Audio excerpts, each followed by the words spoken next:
Hey there guys, my name is Marcus, and in this video I'll show a simple way how you can easily install Gacha Club on your PC. So the first thing that you want to do is scroll down below to the description and click on the first link. You'll get right here to Ldplayer, and Ldplayer is an amazing emulator that is going to help you install and play games on PC, and you want to click download Ldplayer. I already got it downloaded, so I created this video. You'll find also a link under this video how to install it, but you don't have to really watch it because I'm going to watch it with you. You're just gonna press install, and then you're gonna choose like the path where you want to install the game, and it's going to download. Then you need to log into your Google Play account. So you're gonna have everything what you have in mobile, you have on PC, and then you're gonna press install. So we're gonna find it in Home, System Apps, Play Store, and you're gonna find Gacha Club.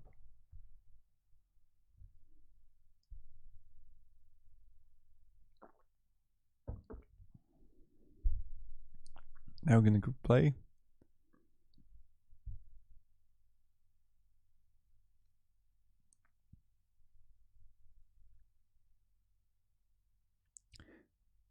And you just have to wait a while until the black screen is gone.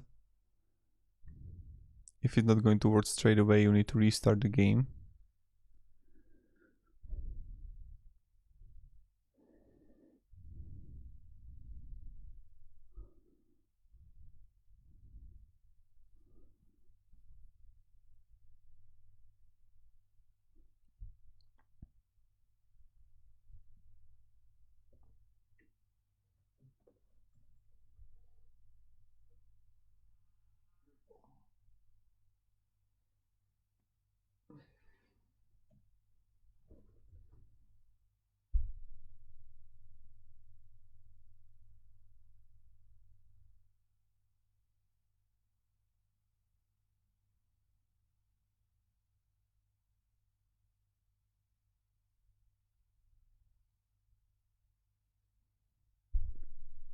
And yeah.